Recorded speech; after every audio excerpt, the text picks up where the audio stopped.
you can start with seven realities. We'll talk about it. Recording. Yes, I did. Avatar Meher Baba Ki Meher Jai. Baba Ki Jai. The seven realities: existence, love, sacrifice, renunciation, knowledge, control, and surrender. I give no importance to creed, dogma, caste, or the performance of religious ceremonies and rites, but to the understanding of the following.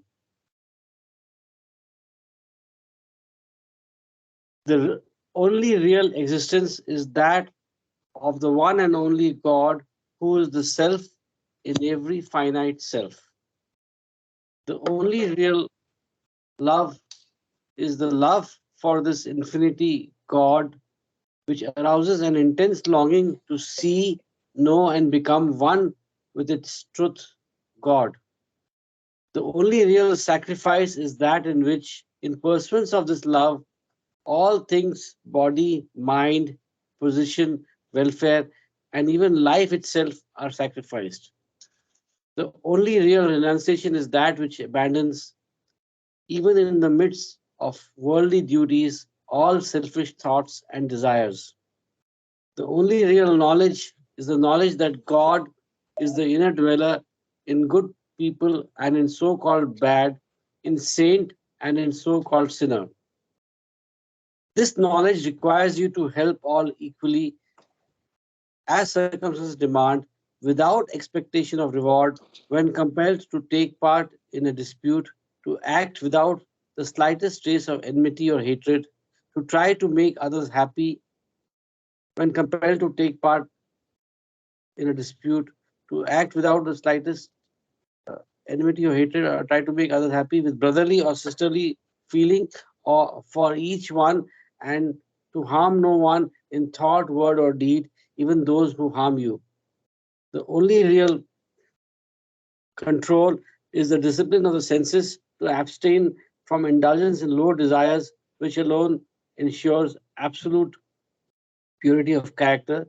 The only real surrender is that in which poise is undisturbed by any adverse circumstance, and the kind of hardship is resigned with perfect calm to the will of God.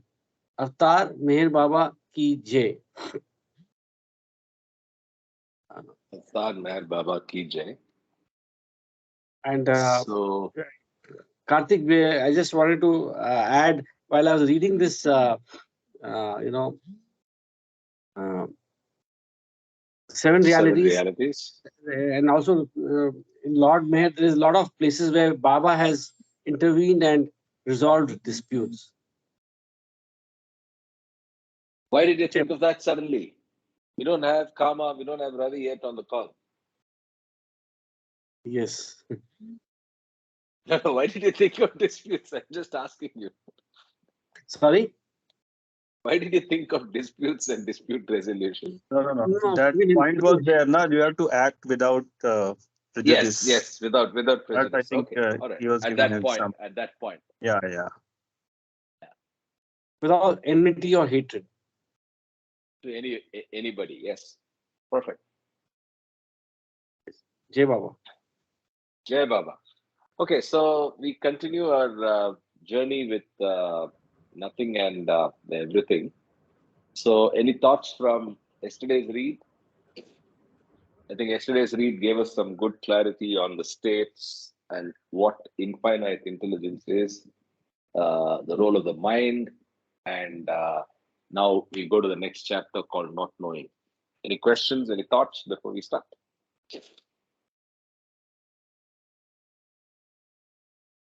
Okay, so we'll get started. Avatar Meher Baba Ki Jai. Not Knowing is the name of the chapter. Soul equal to infinite, eternal, and indivisible intelligence.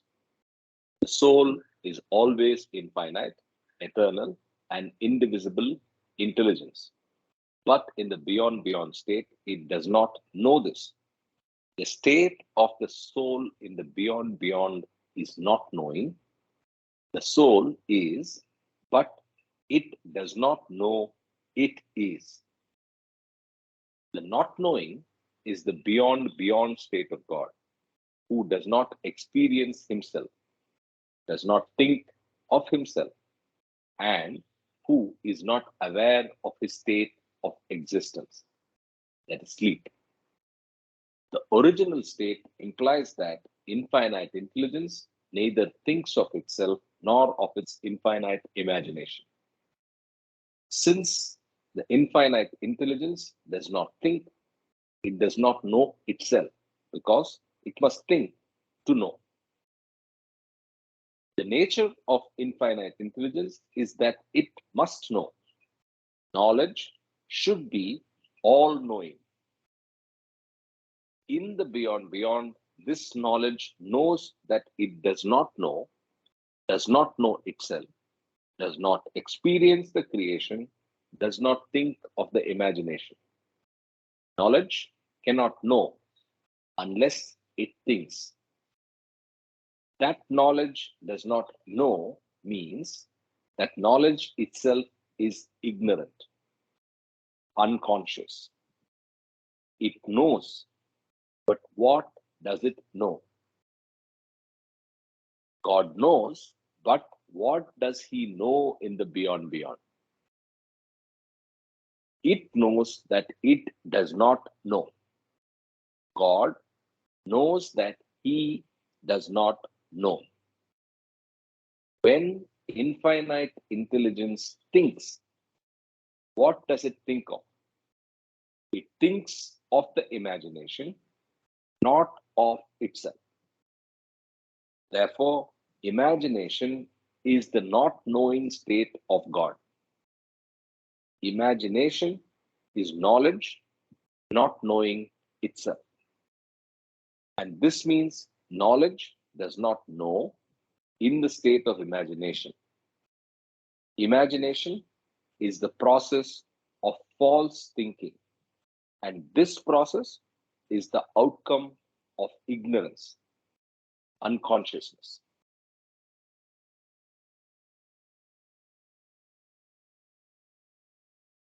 False thinking is thinking of imagination, and this imagination is the thought of the limited mind, a jivatma with gross, subtle, or mental consciousness.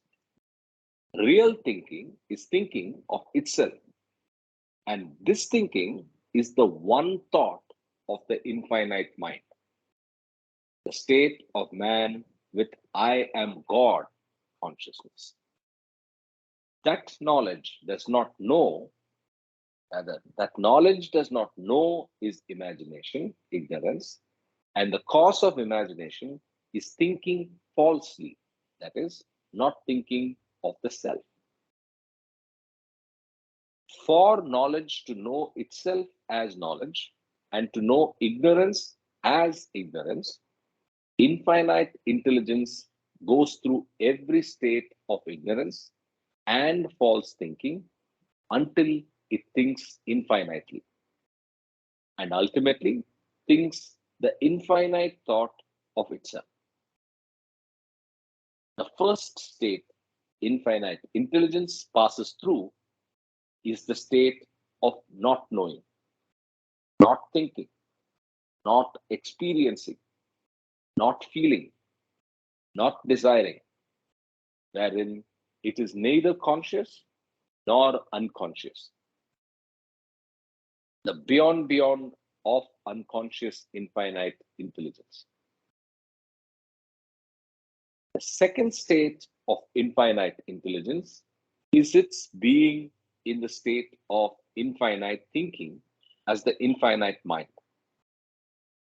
This infinite mind is Ishwar, the infinite thinker, the infinite formless I, the infinite ego. Ishwar is the infinite unconsciousness of God in the beyond. The third state infinite intelligence must pass through is the state of false thinking. It is in the state of knowing that it does not know, meaning it is thinking of imagination.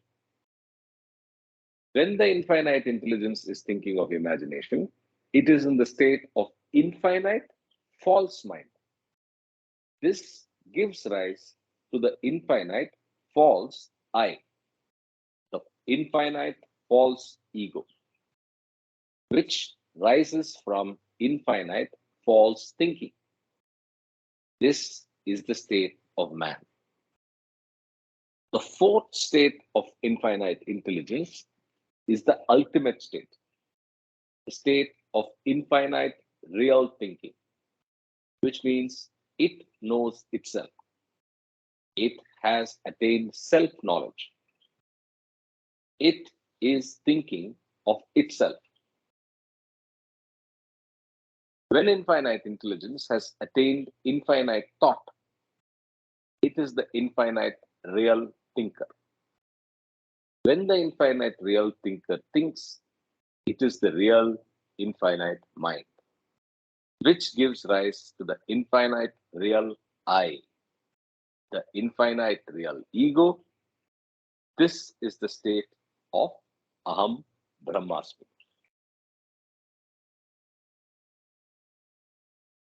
So pretty heavy use of the word infinite right through. But I think the journey is a clear progression, right? So it starts from the beyond, comes down to two stages when the first consciousness appears, and then it is the false identification with, the imagination which creates the false ego. Everything, by the way, is infinite, right? Even the false ego is infinite, false consciousness is infinite. The mind, which is false, is also infinite at that stage. And then you come through till you come to the stage of the real ego and the real mind and the real infinite thinking, which unlocks Aham Brahmasmi, right? Any thoughts? Any questions? Heady, but I think, yeah, sure. Yeah, Jay Bhau. See, this is all very, nice and correct. But I just wanted to ask the group to keep, to be aware, or just to share, if there's any place where Baba or any of his close mandali has referred to the beyond state, because that is something which is enigmatic, which is beyond our normal intellect. So if any place that has, of course, it's there in God Speaks, but any, anywhere that has been talked about by anybody, by Don Stevens or any of the mandali or anybody, that would be interesting to know, learn. Jai Baba. Yeah, come to think of it, I think I have not come across anything other than the texts themselves. Yeah, I think God Speaks has good coverage for Beyond the Beyond in the states of God. There are 2 pages of it. I think we read it as well. In fact, as we were reading the first part of this book, if you recollect, I think, Correct. yeah. So, other than that, I don't know. Good point. Maybe if we find something, we should share. Yes. Talking I'm of just sharing, I wondering. shared a personal account yesterday of Greg Harlan. Check it out when you get a chance. It was an interesting 1 hour. The guy is been through a lot, and the guy has. It's a very interesting personal account, and I thought I enjoyed it, so I thought I'd share it. Sunil, you were saying something, and then Mamaji. I was saying when God Himself said that beyond state is beyond human intellect, why would we Don't want to bother know? too much. Agreed. So it's outside the course and syllabus, Ashokji. Yes, okay. Agreed. It's just curiosity. I know, yeah. Yeah. only Mandali who has kind of spoken about it, only Bhau. If you read Iraj books determined to be his and others, or his talks, he doesn't go into these subjects, not even money. Bal Nathu's literature also does not talk about these subjects. It is more of personal account as it happened, you know. Yeah. So it's only Bhau's literature we may find some subjects. Other Mandli men, Padri, Naloba, Mani, I don't think they have spoken on these subjects ever much. Okay. Maybe in passing, but there's no detailed account. Fair point. I am just saying that Yeah. we just keep the radar open. If something comes up, we share. Yeah. That's all. Yeah, Baba. Keep your radar open, but keep Sunil's Sunil's input as well in mind. So don't worry about it beyond a point. Mamaji. Correct. Ah. Sunil, thank you. In summary, beyond is unknowable. That's all. Yes. Correct. Okay. Like the unknown galaxies. Correct. Okay, from there we go to different states of God then, if everybody's okay. I think, Ashok, there's a lot of noise on your mic. Maybe you're doing something differently. See if you have to change it, because each time you unlock your mic, there's a lot of noise. Maybe some device or location problem. Anyway, Okay. let's continue. Noted. Yeah. Okay, no problem. Jai Baba. Continuing. Next chapter is called Different States of God, the Infinite Intelligence. For knowledge to know itself, infinite intelligence must think infinitely as the infinite mind. The different states of God are the different states of thinking of the infinite mind. I think this is an important point that's being made here. I'll read both the lines again. For knowledge to know itself, infinite intelligence must think infinitely as the infinite mind. The different states of God are the different states of thinking of the infinite mind. So the states of thinking make the different states of God. In the previous chapter, we did kind of first have our first brush with it. When you think infinitely, you become of the real thought with the infinite mind. You reach the state of Aham Brahmasmi. And when you think if you at the first stage, you are again through thinking of the false, you are able to accordingly be at that state, right? So he's bringing a correlation between the thinking and the states. So let's continue with that in mind. The first stage of infinite intelligence is not thinking of itself in the beyond, or the state of not infinitely thinking of God. God is in the beyond, but God is not thinking. He is called Dadar Ahura Mazd by Zoroastrians. In Vedant, Paratpar Parabrahma, Paratpara Parabrahma Paramatma, or Parameshwar. In Sufism, it's Vara ul Vara. So again, the way he summarizes this state, not thinking of itself in the beyond, or the state of not infinitely thinking. Not infinitely thinking is beyond, or not thinking is beyond. Okay. The second state of infinite intelligence is infinite thinking or the infinite mind. When God is infinitely thinking as infinite unconsciousness, He is the creator, preserver, and dissolver of the universe. To Zoroastrians, Ahura Mazda. To Hindus, Ishvara. Ishvara or Ahura Mazda is the infinite unconsciousness of God. Ishwar is the creator, Brahma, the preserver, Vishnu, the dissolver, Mahesh. Ahura Mazda is the creator, Afridgar, the preserver, Parvardigar, the dissolver, Panahkar. So that's just the second state. But I think it's very succinctly defined. So first is register the infinite unconsciousness, and it is the three roles that we are familiar with, which is the creator, preserver, and dissolver. So that's just state two. The second state of infinite intelligence is infinite thinking, where he is thinking but as infinite unconsciousness. Creator, preserver, dissolver. Yeah. Now we go to the third state of. Jai Baba. Yeah, sure. Karthik, Yeah, sure. is my voice clear? Better now? Anyway. Yes, better.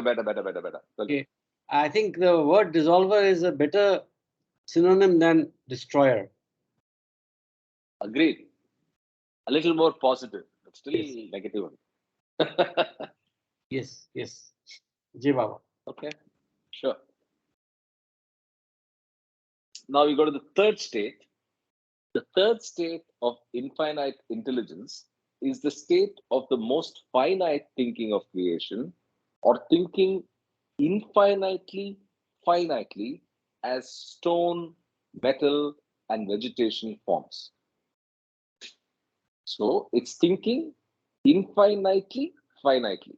And I think he uses a similar expression in God Speaks, right? So infinitely, finitely, and then of course he's grouping three states: stone, metal, and vegetation.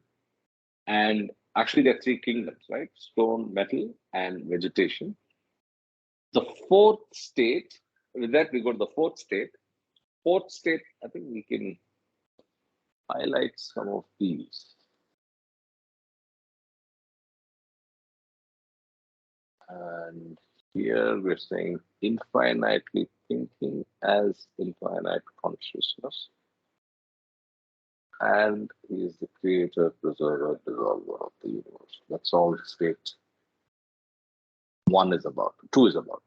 Now we go to fourth state. Oh yeah, I should do the first state as well. Not thinking of itself and not infinitely.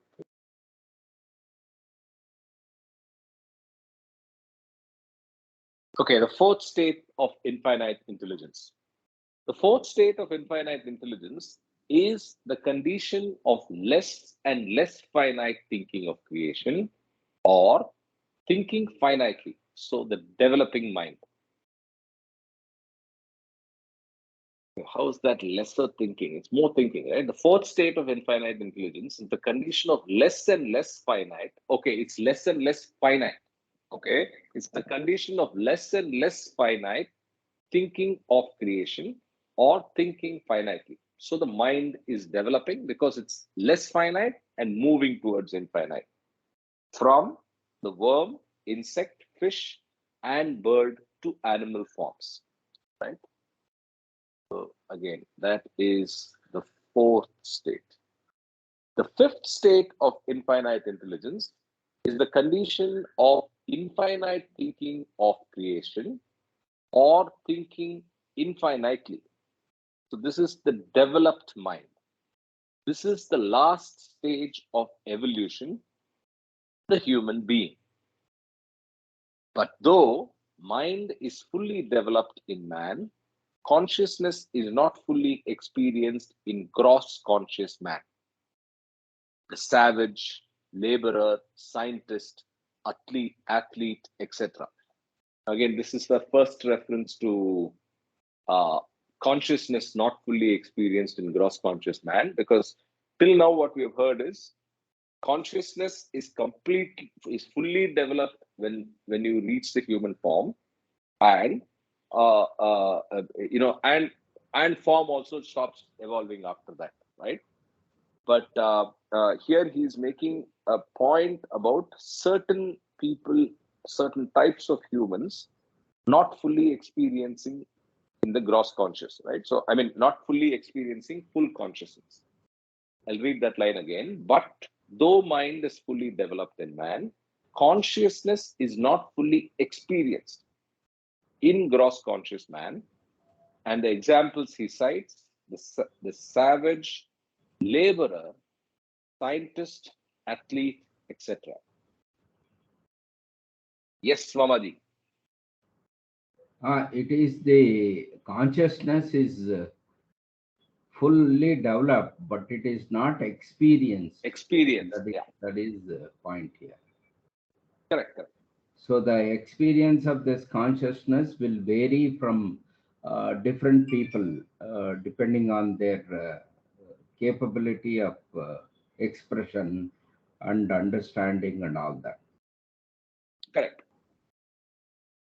The journey of, the sanskaric journey. But Yes. I am amused at the word scientist getting into that list. But then that's, I think, the left brain intellectual scientists like all of us, foolish and not fully experiencing consciousness. So what's common between the savage, laborer, scientist, and athlete? Why these are bracketed together, and etc.? What is the common factor between all these? No, I can see three of them as at least more focused on physical accomplishments and less focused on intellectual and consciousness based accomplishments. But I'm surprised at the introduction of the word scientist. But then, as I said 2 minutes back, it could be just that there's too much of intellectual. Yeah, most of the science is concerned with the matter, right? Yeah. So even so You it's don't just think beyond matter. Yeah. Yeah. It's not that we are talking of God particle and other such things are coming up, but largely it's just about the matter. Matter, correct.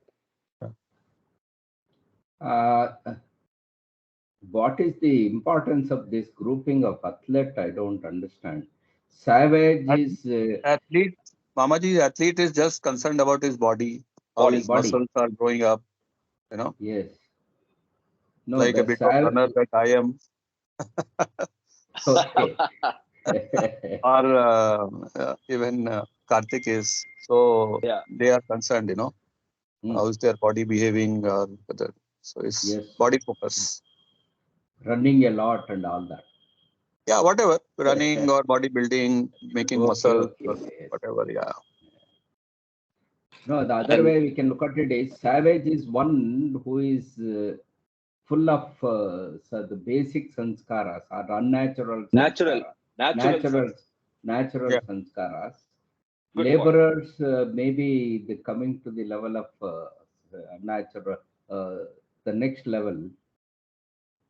Scientist is more intellectual, but in this progress, athlete, how does it come after scientist? I don't understand that. It may not Well, be I'm not sequential. sure it's a progression. We are trying to Yeah. make a sequence. Yeah, it is just 4 words. Yeah. Of course, maybe.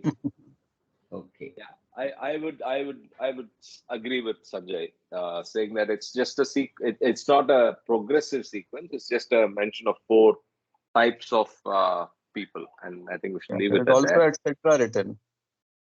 Correct. Yeah. Etc. is also written. So it's just an example. Yes. Just examples. Yeah. Correct.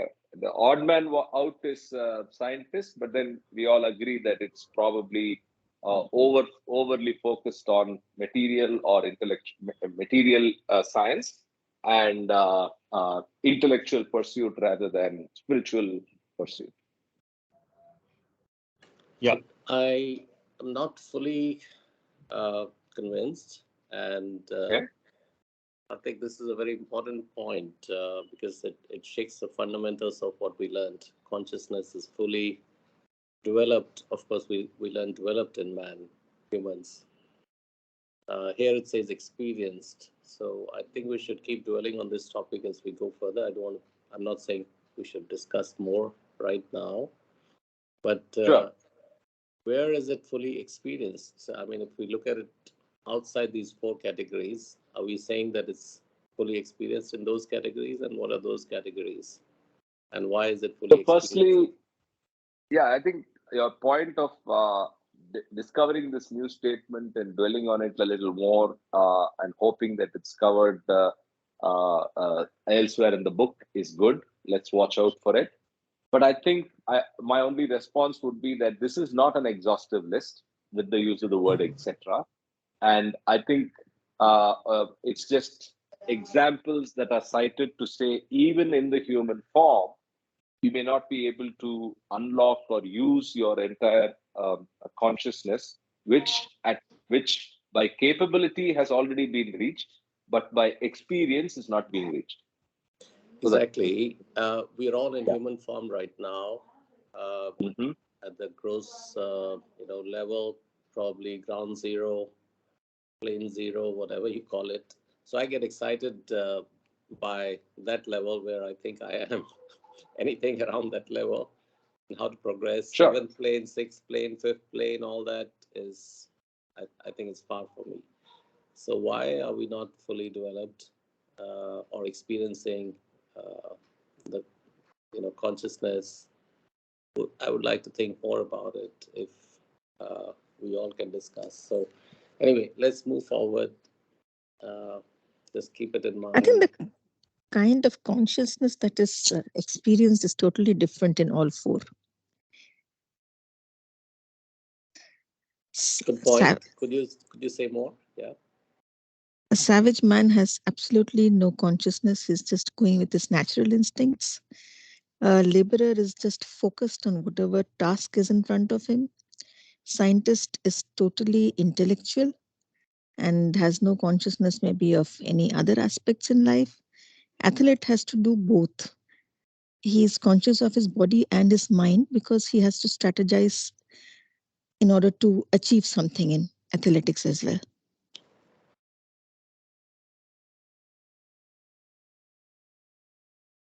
Just my thought, I may be wrong completely. May not be. It could be one perspective of Yes. looking at it. I think you're. That is Go one ahead. way of looking at it. Yes, we can try to think like that, but there is not an evident stream of thought here. So that etc. is also one thing which is correct. So should we take it as sort of a few examples like that, or is it in a sort of a explanatory brevity he has put it here? I don't understand. Everyone's consciousness is different from the other. Yes. Right. So, but common factor, as we said, is too much focused on mind or too much focused on body or matter. Then what completes the experience? What else do we need to experience to have a full experience of consciousness? What's missing? If anybody can throw light on that, that's going to help me. Grace of Baba. I love that. Yes, certainly. Certainly, I think, but I think in more mundane terms, what is the journey to get to full experience is Sunil's question, and I think we'll have to unlock that or figure that out later in the book or through discussion when we will get back when we get further down. Make sense? Yes. Yes, thank you. Thanks. Sure. Let's move on then. All right, let's just move on. So the sixth state of infinite intelligence is the condition of infinite thinking of subtle and mental creation. The stages, planes, and heavens of involution. So this is from the state where you reach the end of evolution. You now go to the subtle and mental creation and start infinitely thinking about it. So the stages, planes, and heavens of involution. So that's straight away your next stage. During involution, the possibilities of developing the full capacity of mind are gradually actualized. Please note, it's mind, not consciousness. So during involution, the possibilities of developing the full capacity of mind are gradually actualized. From there, we go to the seventh state of infinite intelligence. Is the ultimate condition and it is unconditional. The infinite thinker of its own self as God. I'll read the seventh state again. The seventh state of infinite intelligence is the ultimate condition and it is unconditional. The infinite thinker of its own self as God. Second line is clear. I'm not sure how to understand the first line. Ultimate condition and it is unconditional. Anyone?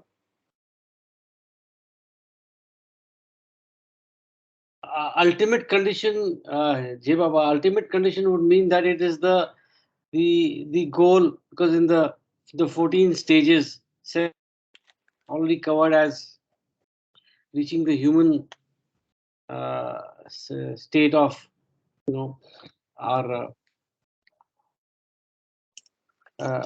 journey, and it is the ultimate condition because is the goal of the journey is the seventh stage, and it is unconditional because of the annihilation of the mind. So there's no thoughts, words, or deeds. Is my personal interpretation. Anyone else can add? Anybody else? The ultimate condition, that is, we are still bound till that time. And the condition to be the flowering of consciousness is by becoming unconditional. That is totally not bound. So it is a sort of a play with words here.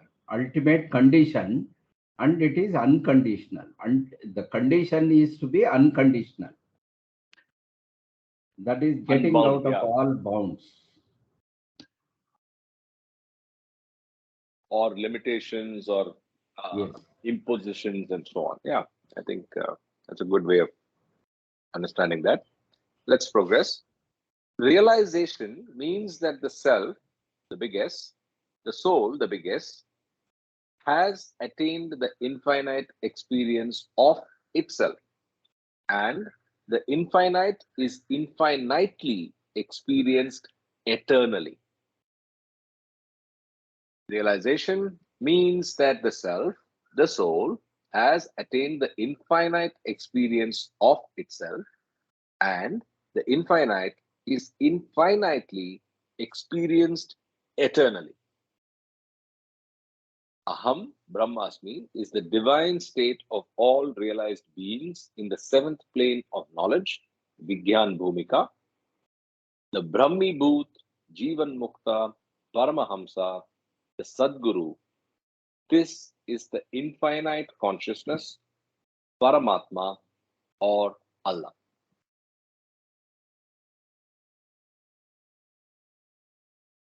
In the beyond state, infinite intelligence is in the state of non-thinking, non-creating, and not experiencing itself as infinite mind.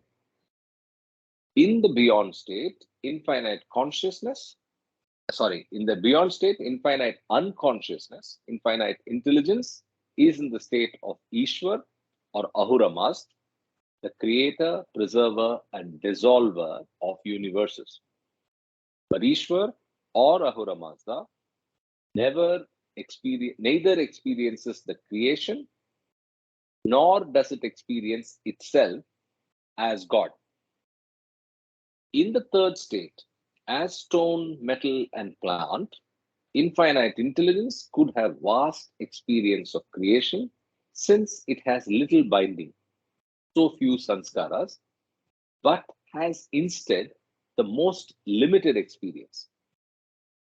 The infinite mind is neither the creator nor does it experience itself, God, in these forms.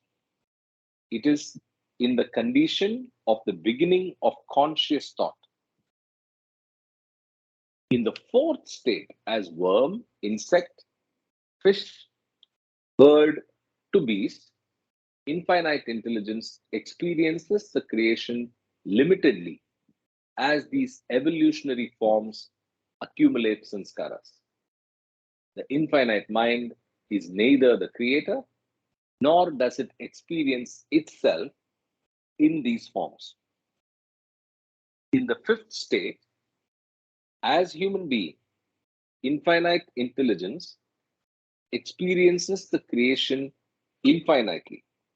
But this is the gross outer experience, not inner, though it thinks infinitely. Infinite mind is neither the creator as man, nor does it experience its self, God, when gross conscious. In the sixth state, as the human being in involution of either subtle or mental intelligence, infinite intelligence experiences the creation infinitely. In involution, the infinite intelligence is neither the creator nor does it know itself until the seventh plane.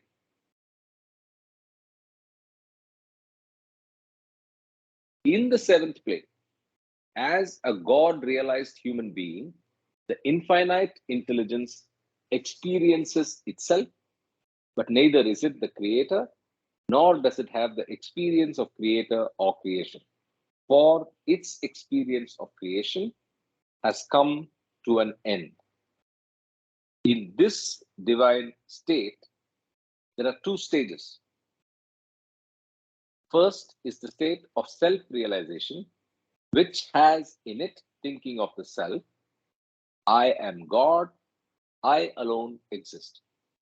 That is, infinite intelligence is conscious of itself. This is the state of Majzubiyat. Second is the state of Kutubiyat or Sadguruhood, wherein infinite intelligence is fully conscious of the self and simultaneously of all creation.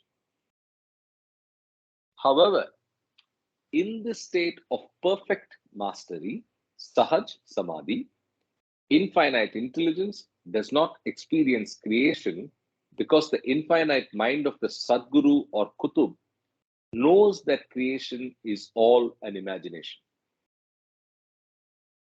So the word is experience here. We know that in Sahaj Samadhi, that is in perfect master state, you are conscious of both. You do not experience because you, as Sadguru or Kutub, you know that creation is all but an imagination. So it's with that awareness that you are in both states.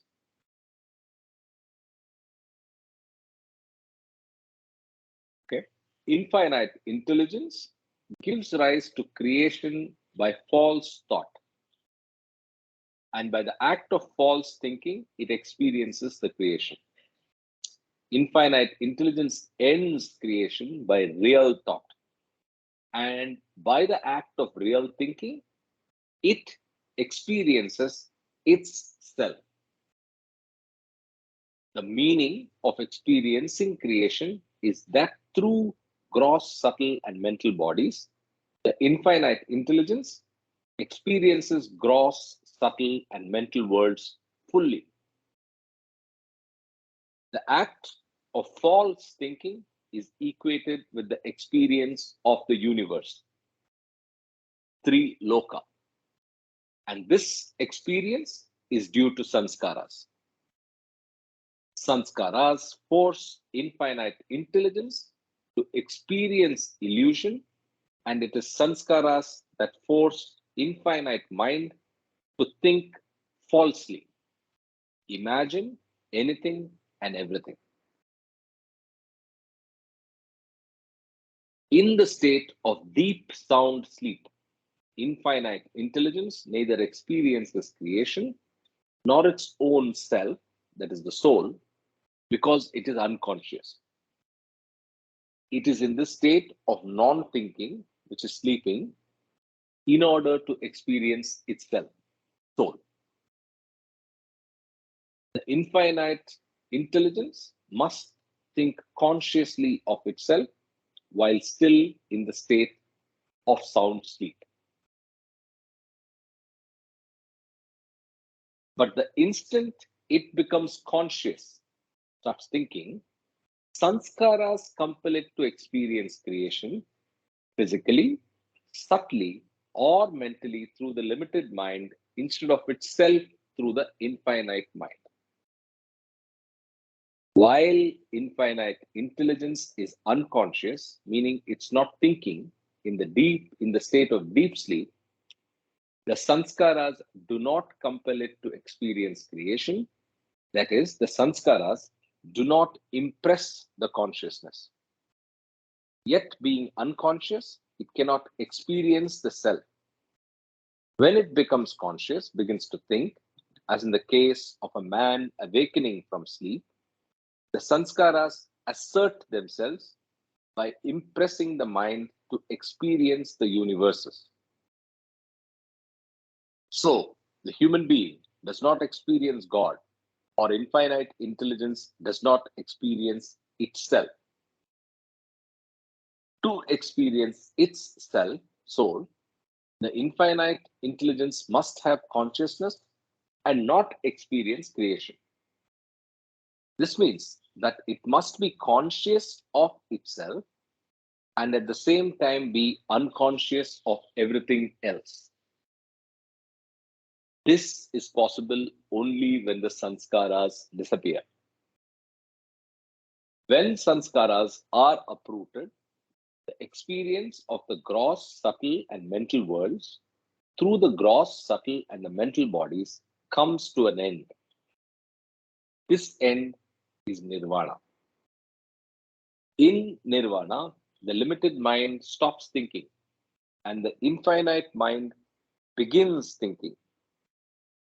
And after infinite mind begins thinking, the infinite thought is realized in nirvikalpa.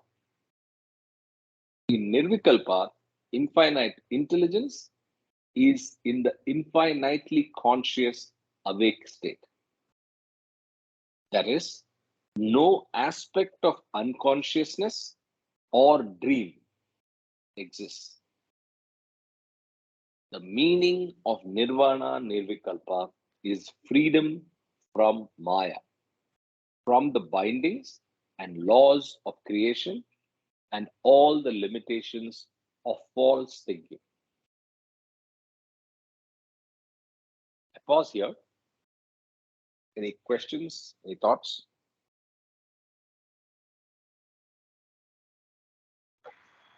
Hello? Yeah, Ashish. Jai Baba. Yeah. So, Jai Baba. So, you're saying while we are sleeping, that time our infinite mind is also not working, but finite mind is not working, but infinite mind is also not working. That's why we don't like we don't understand that kind of nirvana or that kind of what you can say stage, right? That's what it means. Means starting when we started that time when we are sleeping, our conscious mind stops, right? Our conscious mind stops. Correct. So it's I think firstly Mhm. it's not just sleep, it is only Mhm. sound sleep state. Sound Right, right, sleep right. state is only for a few hours in the sleep Mhm. state, I mean, in the nightly sleep that we enjoy. When all of the sanskaras are in some suspended state and our thinking ceases, then you are in the same state as beyond beyond. But that is Okay. only brief. And as you come back, all the sanskaras make you back and make you aware of creation. And this is a nightly activity, or rather every time you sleep and get up from sleep, you go through this uh, uh, experience. And I think this experience and is explained in detail in God Speak, correct? Ashok ji, cross indexer. And also, I would refer to page 120 and 121 of Listen Humanity, the cycle of sleep and waking. That's a very profound chapter. It explains all this in a very great detail. Super. So there are When I three say stages. A is unconsciousness.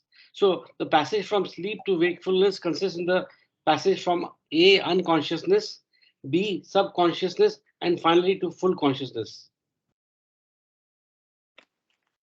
So normally for the ordinary man, this consists of sound sleep, that is unconsciousness, dreams is equal to subconscious of duality, and roused from sleep is full consciousness of duality. So in the world of duality, we are not reaching the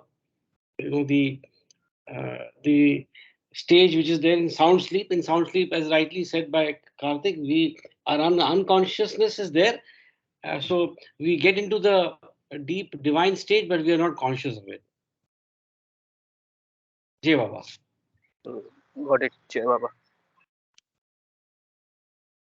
Okay. So realization is going into sound sleep in wake state. that's it. Yes, Mamaji, rightly put. If you crack that, you're home. Yeah.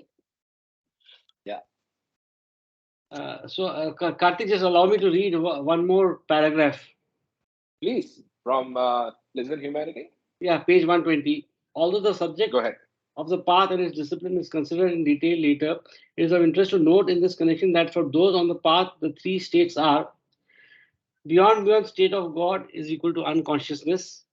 Experiences on the path is the real subconsciousness of duality, that is either in the dream stage, that is in the dream stage, and roused from illusion of duality is the real full consciousness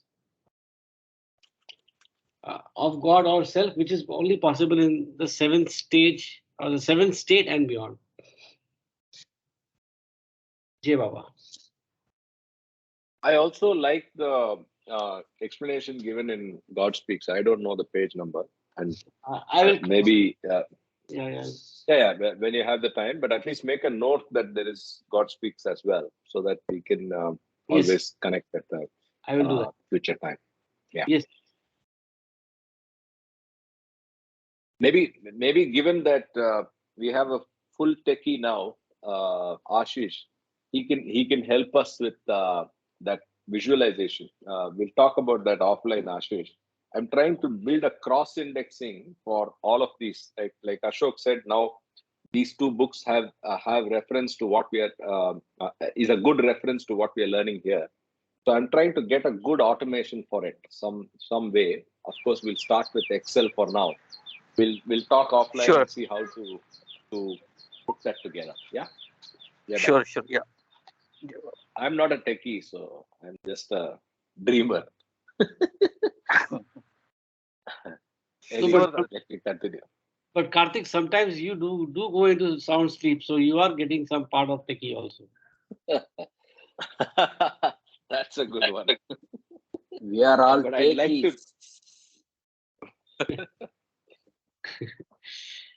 Anyway, let's continue. I'm continuing. The state of infinite unconsciousness, named Ishwar or Ahura Mazda, does not experience God, meaning infinite intelligence in the state of the Creator does not experience itself as conscious God.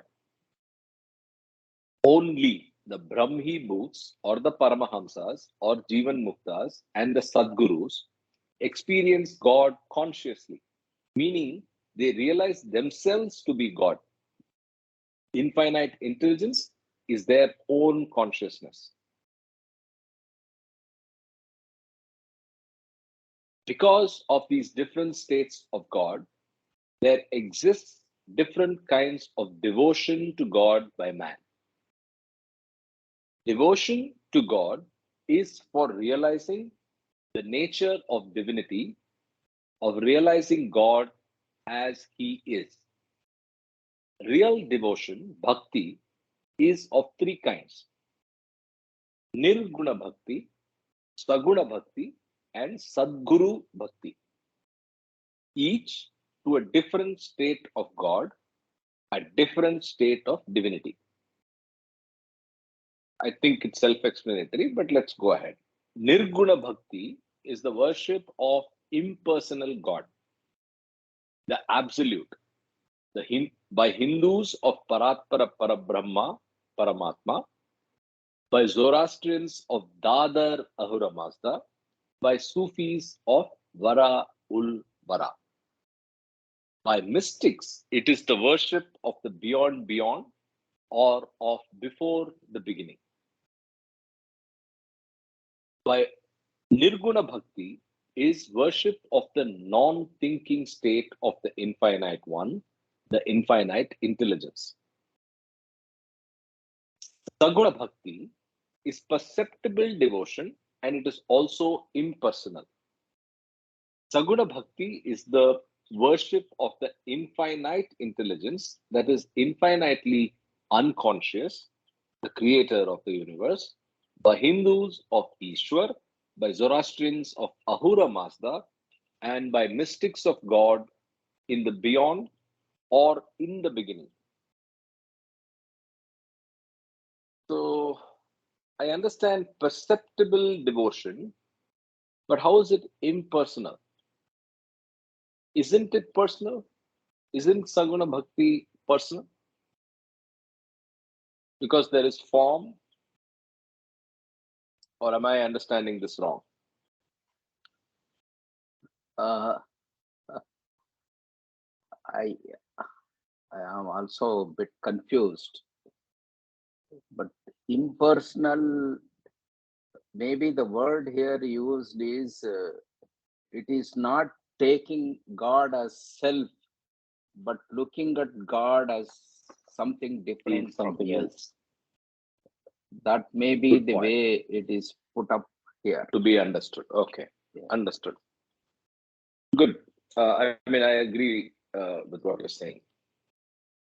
Saguna Bhakti is perceptible devotion. By perceptible devotion, you're saying that you're using your perceptive faculties and you're devoted. And it's impersonal, it's not in me, it's apart from me. Okay. Saguna Bhakti is the worship of the infinite intelligence that is infinitely unconscious, the creator of the universe, by Hindus of Ishwar, by Zoroastrians of Ahura Mazda, and by mystics of God in the beyond or in the beginning. Yeah. Let's continue. Third is Sadguru Bhakti is devotion to perfection personified, the worship of the perfect master or avatar as the master or lord of the universe. This is the worship of the infinite real thinking state of infinite intelligence in personal form. Aham Brahmasmi. The avatar or Sadguru embodies conscious infinite intelligence. He is the all-knowing infinite universal mind.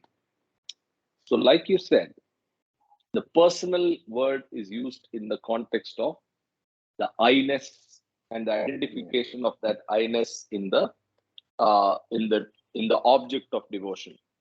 So in the first case, it is not internal, or it's not in the I-ness, it's apart from the I. And in the second case, with Aham Brahmasmi, your worship of the avatar of the Sadguru is in recognition of that. So, or is it here he is referring to personal form? Because both avatar and Sadguru are embodied conscious forms, right? Yeah. I don't know. Something Yes. to think about. The other one is immediately after personal form, it is Aham Brahmasmi. I am Brahman. Correct. Correct. So both So are it not is confusing. linking together. Yeah, Yes. it is confusing. I agree. But the one way we can look at it is, say here we look at God in a person or a personified, individualized, say like an avatar or a Sadguru. Whereas when we say Ishwar, it is not in a particular person in front of us. That is one other way of looking at it, impersonal and personal. But this play of words is very, very confusing here. Linking Aham Brahmasmi here is once again makes some amount adding of, to the confusion. Yes, yes. Agreed. But I think at a broad level, I hope everybody gets the three types of Yes. devotion. Nirguna, Saguna, and Sadguru. Nirguna being the beyond the beyond, Saguna being unconscious infinite intelligence, and third one being perfect masters or avatar. Yes, The third one is not in Vedic literature as such, I think. Nirguna and Saguna, only two words are used. This third one is a Sadguru. classification. Yes. Their guru is taken as identical to God, or one who takes you to God. Yeah, and he is the one who has realized himself. So Yes. that's why it's referred to as Aham Brahmasmi. He has done it and he is leading you to do it. Yes, yes. It's just that actually. I think it's I think it is very clear here. No, when we say Aham Brahmasmi, what Yeah. I actually take it as I am God. Self. Yeah. So it is being referred for the Sadguru, not for the For the aspirant. Sadguru. Yeah. Good one. Good one. Okay. No, that is referred that- to Sadguru, understood, Yeah. but not to realization of every self as the capital self. Correct. No, So I agree with That way Sanjay. you look at it. So what That's it. See, so if you go back and reference read here is this in the Sadguru Bhakti. Yeah. Reference, Correct, the go point, context is the Sadguru Bhakti and Sadguru Bhakti devotion to the perfection personified Yes. and master of the avatar. And this is the worship of the infinite real thinking state of infinite intelligence in personal form. Because Yes. Sadguru is available in a bodied form and body form. and he is at a state of Aham Brahmasmi. Recognition of Aham Yeah. Brahmasmi. Yes, that way it is okay. Yes, yes. Clearer. Yeah. Great. Agreed.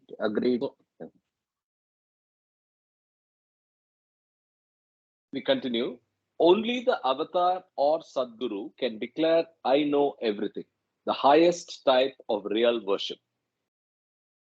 Rather, the highest type of real worship is worship of infinite intelligence in personal form, the worship of the avatar or Sadguru, which takes one to the experience of the self, the soul.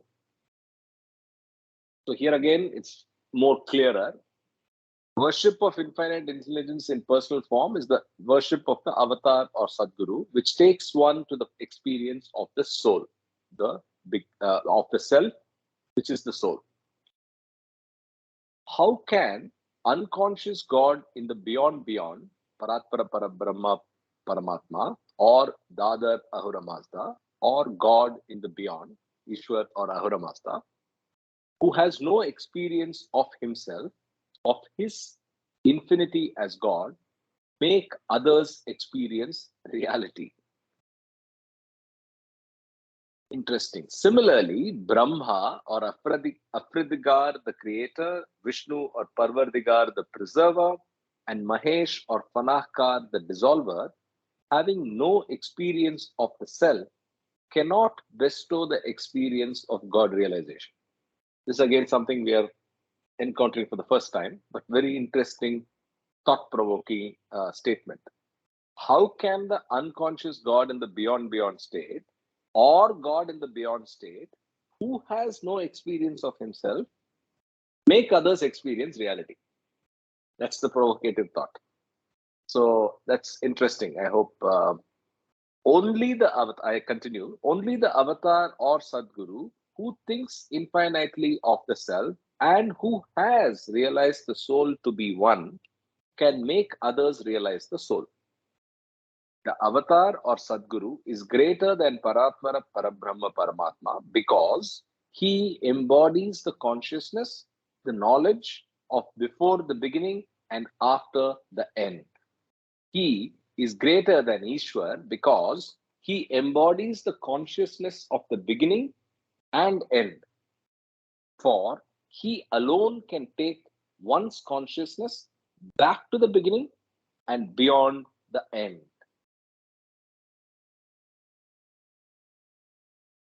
Can you please read that, please? The last part. Okay. The avatar or Sadguru. Okay. The avatar or Sadguru is greater than Paratmara Parabrahma Paramatma because he embodies the consciousness, the knowledge of before the beginning and after the end. He is greater than Ishwar because he embodies the consciousness of the beginning and end. For he alone can take one's consciousness back to the beginning and beyond the end. He's empowered to show us the entire spectrum. Great. The only one. The only So one. now it's clear. The prior paragraph also excludes the unconscious state and the creator, preserver, dissolver from that possibility, from that role. So that role is exclusively left to the avatar or the perfect one. So it's very clear. Hold on to me. That's Yes, it. yes, That's it. yes, yes, yes. Yes. Hold on to my Daman. Yes. That's it. Yeah. Don't waste your time. Uh,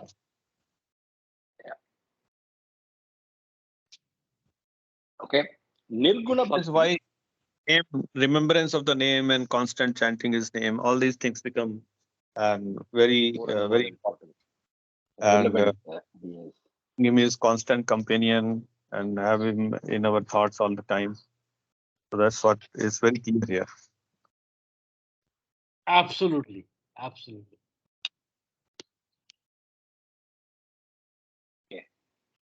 Nirguna Bhakti, absolute worship of Paratpara Parabrahma Paramatma, is secondary when compared to Sadguru worship, but it is still genuine and profound. Worship of Dadar Ahuramas or of Vara ul Vara, of the beyond before the beginning, is worship of the impersonal God who is nameless, unknowable in the abysmal beyond. Worship of the Sadguru or Avatar is of personal God who is the Maharaj or Sahib or Hazrat or Uttam. He personifies God. If absolute worship is done from the depth of one's heart and in complete faith, it eventually leads to the worship of God in human form. If this worship of the Absolute is offered in order to achieve God realization, it brings the seeker into the personal contact of the Avatar or Sadguru. But if the worship of the Absolute is done to gain material ends, wealth, marriage, child, health, fame, name, etc., then it is the worship of Ishwar or Ahura Mazda. This means the seeker is passed into the hands of Ishwar or Ahura Mazda, but not into the hands of the Avatar or Sadguru. Consequently, this person worships Ishwar or Ahura Mazda or Brahma or Vishnu or Parvartika, but not the Sadguru or Kutub, the Avatar or Rasul.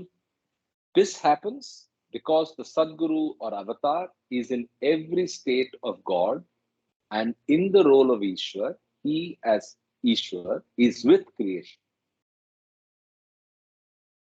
The avatar or Sadguru is God, the personal and impersonal as one. He is the conscious infinite consciousness and the conscious infinite unconsciousness. And he is with all creation impersonally in the formlessness of Ishwar. So I'll pause here. I hope everybody picked up again, another thought-provoking statement. So only if you do absolute worship with full devotion and faith, it eventually leads you to the avatar.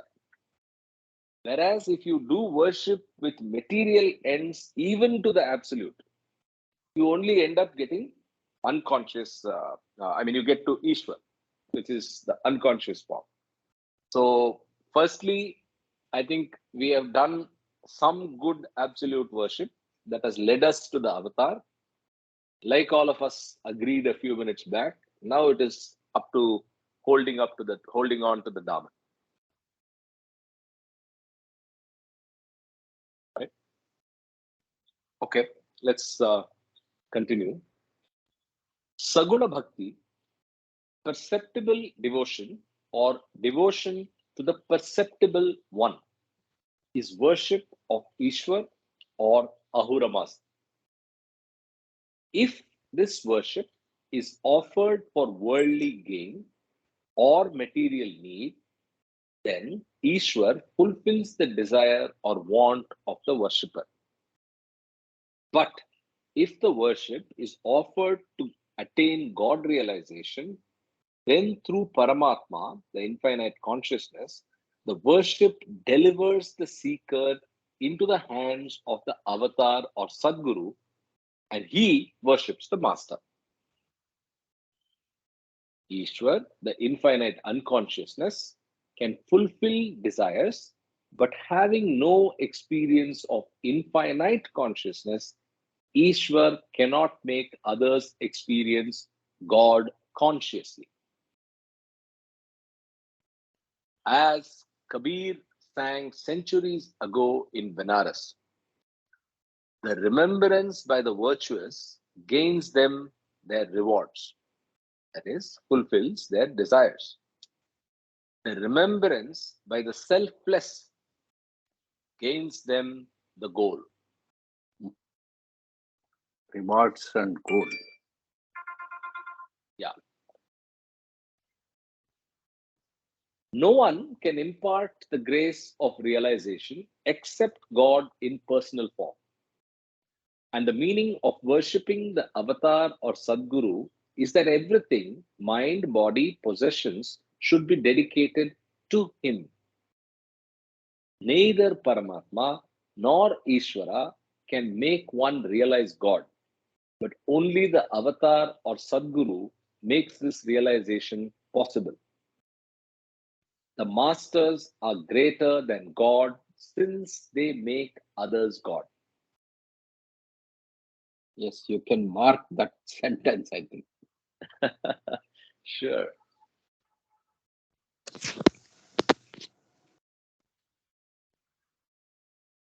Sunil, were you intending to say something? A little confused with that statement, but never mind, just go forward, I think. So, I know we have not come across this earlier, so I don't disagree with the confusion, but the logical point of the unconscious form of divinity, in the Saguna form, only not being able to help you experience, but only leading you to the avatar, seems plausible. I know we have not come across this anywhere else in Baba literature till now, right? But I agree with your hesitation, right? We continue.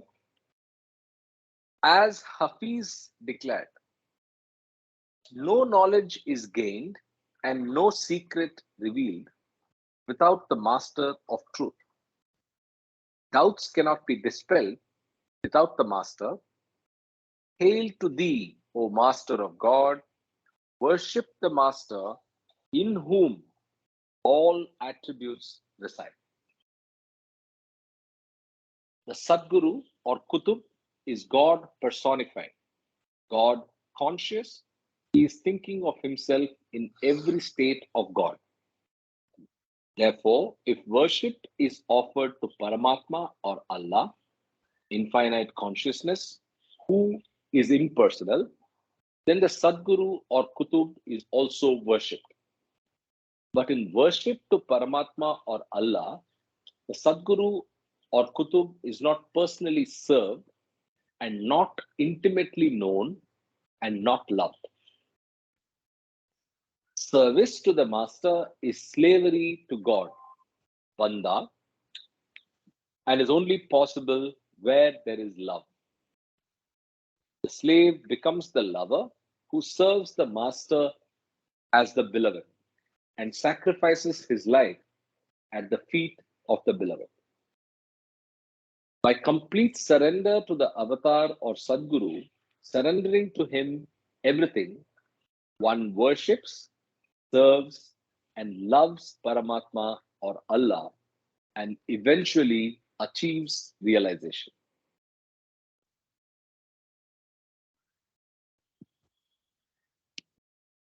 Is that the end of that chapter?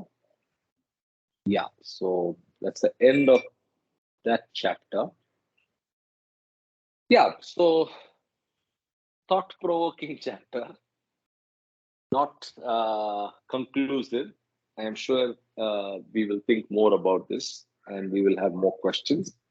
And I hope, Baba willing, we get more insights elsewhere in Baba literature or in talks by the Mandali, where we get more light on this. I take a pause again. Jai Baba. Jai Baba. So I'm saying that here also we can correlate it to the real surrender. So I think the 7 realities which we read every day is very relevant, and then we can always relate it to the 7 realities, and then try to inculcate in our daily habit and pattern. Jai Baba.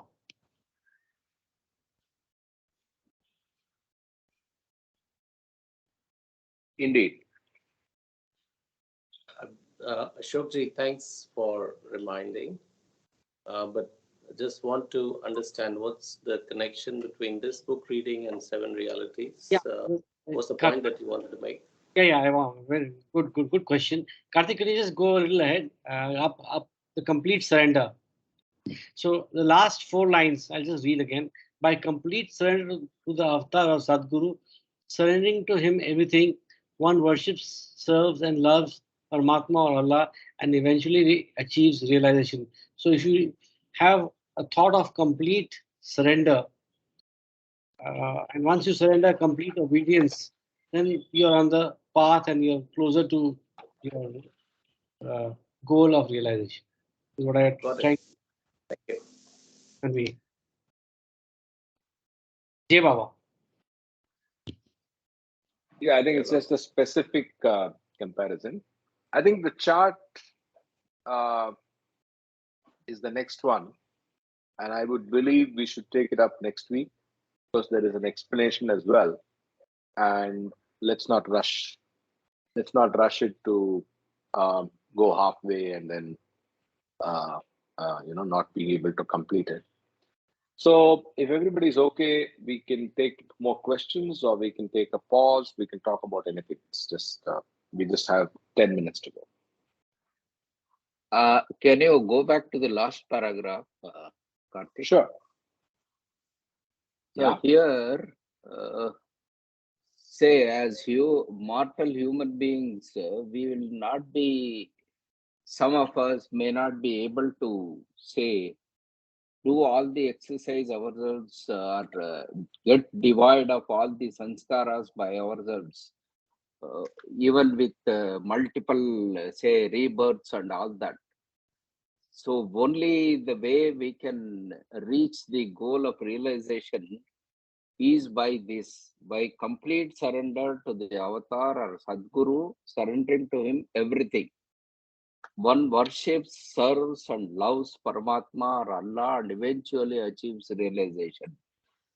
So we should give up that ego that I will get rid of all my sanskaras, let any number of generations come to me.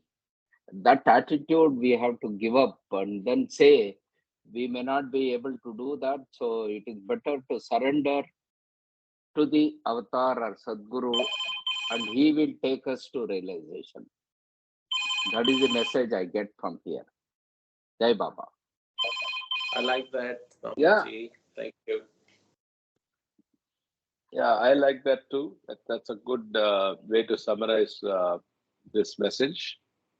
And this is a good way of summarizing the multiple times Baba has quoted Hafiz, Baba has quoted the perfect master's role in various places, saying all this is fine, but you need the perfect master's grace to Yes. actually cross over, right?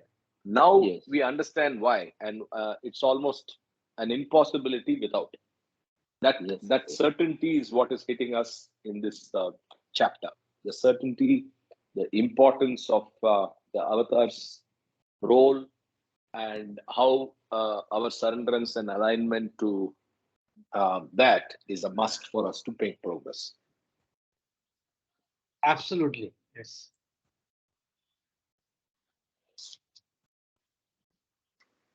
Okay. So Daman is the one we should never leave. Yes. Yeah.